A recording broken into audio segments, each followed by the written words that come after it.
What's up, ladies and gents? This is KSigKid, coming at you with another Destiny video. Today, we're gonna go over the hard raid. At least we're gonna go over the Aksis fight on hard mode. Yes, hard raid came out yesterday at 5 p.m. Eastern time, and we got it done. It really wasn't that bad. It wasn't that bad, and it was actually pretty fun.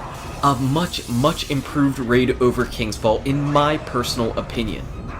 So I just want to go ahead and walk you through this battle, at least what we did, give you just some thoughts on the hard mode in general, obviously some spoilers if you've never completed the hard raid and you wanted to go into it blind, but there's not a whole ton of spoilers, and chances are if you're looking up a YouTube video on Aksis hard mode, you probably don't care that much about spoilers anyway, not at all.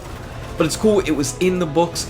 We weren't obviously going for World's First or anything of that sort, just in there to get it done. I mean, you can tell by the fact that we didn't even start for about a half hour until after the raid ended up dropping, because I was trying to level up, I was trying to pop my Ingrams and open up my faction packages, everything pretty strategically. There was a little bit of a monkey wrench because Bungie ended up releasing the faction light levels at 390 instead of 400, which is what I anticipated, so that threw things off a little bit, and it made my exotic Ingrams all that much more valuable. Anyway, let's talk about Aksis. So as you can see, nothing in the beginning has changed at all about Aksis. You want to avoid those Siva swarms, and if you've got a sword, which you really should have a sword, and we'll talk about that in just a little bit, you're going to want to use your sword on your captains. So I've got a Dark Drinker, I think it is light level 393. So for any captain that is not void, it takes me one spin and then one normal slice in order to take him down.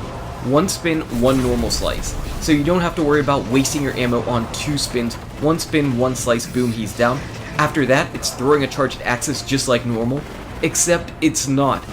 This is pretty much like the third phase of the Aksis battle that we just did, where you need to take down multiple servitors with the cannons. I believe you need 7 Siva charges at Aksis in order to take down his shield, so keep those Scorch cannons, go around the map, take down those servitors, and chuck the balls out right at him. Unfortunately, I wanted to try to get a little bit extra damage, but there was no way I was going to cross-map that charge from there. After that, things are as normal. You're pretty much just dealing out the damage and making sure you're in empowerment stages where you can go ahead and dunk and stun. Now, I moved over to this location because we didn't have somebody in the back middle, and it was much more important to be in position to stun Aksis than it is to deal out a little bit of damage, especially in the first 2 phases. That will be the #1 reason why people just aren't completing this battle. They're not focused on getting their empowered people in the correct positions. When it comes down in time for the 3rd and final phase, this is where everything comes out. This is where the Weapons of Light comes out, this is where the Tether comes out. I'm throwing off my Fusion Grenade because I believe I have Viking Funeral on to even weaken him a little bit more. And then it is all about the Dark Drinker and spinning, and dealing out damage. Now, a few times in this battle, you'll see me spinning and riding up on top of the back of another Guardian. That can take away some time from your damage, and it definitely hurt my damage by just missing a swing. I basically missed those last 2 swings on him, but overall that's not that bad. That's about 50,000, maybe a little bit more damage that I ended up missing, but you could see really briefly that his health went down really low. I mean, that's almost half health gone from one battle. Now, I'm rocking out the Memory of Radagast. I strongly recommend that. That gives you increased sword ammo. We did a video on this just a little bit ago, and I believe the artifact is just bugged a little bit in general, where you can't pick up extra heavy ammo atop of your 68 max if you don't have the sword out. The same thing is true for a synth. If I would have popped that synth with my primary or special weapon out, I would not have picked up 88 ammo from that synth. I would have only grabbed 68. So always, if you're rocking out the Memory of Radagast, have your sword out whenever you pop a synth. Those extra 20 bullets that you're going to have, those extra 4 swings that you get, those are going to be clutch. Those are going to be clutch. It means that you need less heavy bricks out there because you're going to be getting them just simply from the artifact. Now you can see right here, this is actually the method that I did on the last run. Whenever I go up to the captain, I just run around that little bit of a barrier. I run behind him, I don't jump. He's always sitting in that corner for me every single time. For all the runs that we did, he was around the corner. So don't jump, don't do anything, take care of your shanks around you, and then just run around and sword him from behind. Since my captain was a void captain, he went down in one spin. I didn't need to follow up with an extra slice. Now, one thing that I just did that you might have seen is I cross-mapped that Void Servitor. I didn't recommend doing that in normal mode, but in hard mode, you might have to do that, because you do want to take down these servitors as quick as possible, because you are on a little bit of a timer. If you wait too long, he's going to go through his Siva charge, and he's going to destroy you, one hit killing you. And you don't want that to happen, obviously. So you might have to cross-map your servitor. And also, since there are multiple servitors, you're going to have less cannon ammo in general than you would have had back in normal mode. And that's why Dark Drinker is really shining again. Again, we did a video on Dark Drinker yesterday.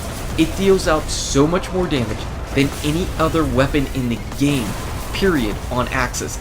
There's nothing else that is even coming close to the damage that the Dark Drinker deals out on Aksis right now at this time. So if you've got a Dark Drinker, put it on. If you've got a team of people with a Dark Drinker, you're going to be able to easily two-shot Aksis.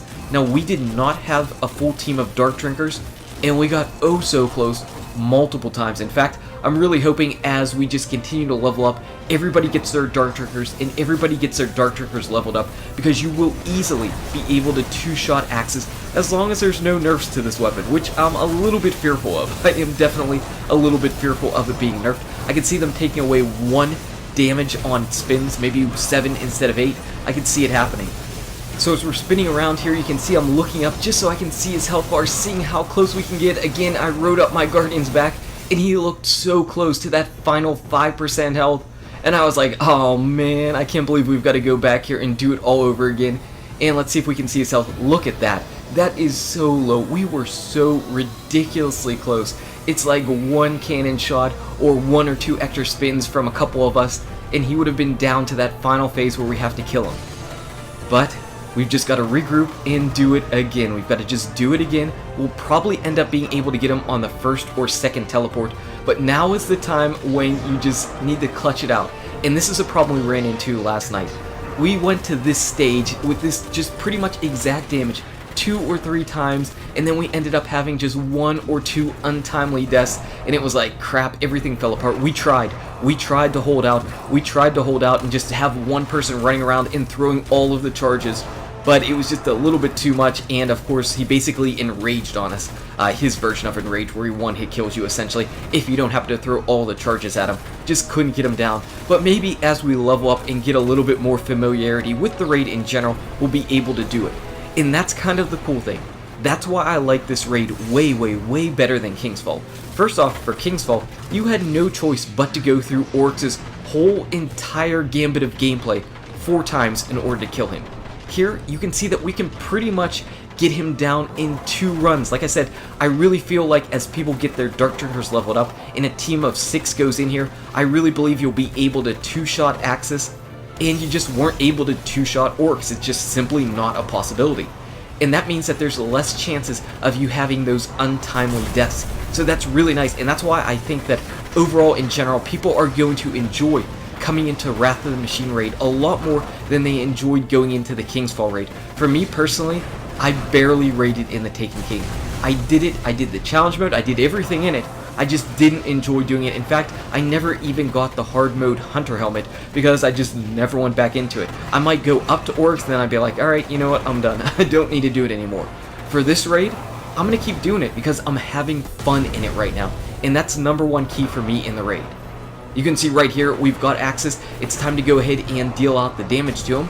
And a couple more sniper shots. His health is so low. And there it is. I believe we're ready to go ahead and shoot him in the middle. I'm just looking in the middle, and yes, there he is in the middle. We were able to get that last little bit of health down, and one more sniper shot maybe.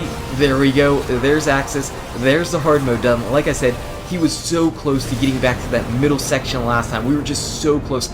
Just a few swings away, and we could have had him. I really believe the 2-cycle is extremely possible, and probably going to be extremely probable for not only my team, but teams all out there. So we've got to clear out a little bit of room here. We've got to clear out a little bit of room in order to pick up some of the raid loot that we got, because we want to show you the raid loot, of course.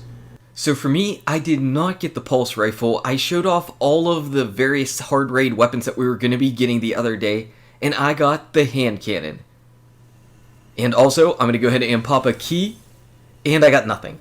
Well, it looks like I got nothing, but I actually ended up getting another hand cannon. It just went directly to my postmaster. The one that I picked up initially was 397. The one that went to my postmaster was 396. I believe I infused the 397 one into my Chaos Dogma, and I'm just holding on to the 396 one, even though I don't anticipate using it. In fact, I might end up putting that into the Outbreak Prime, because I might be using the Outbreak Prime on Vosik next time.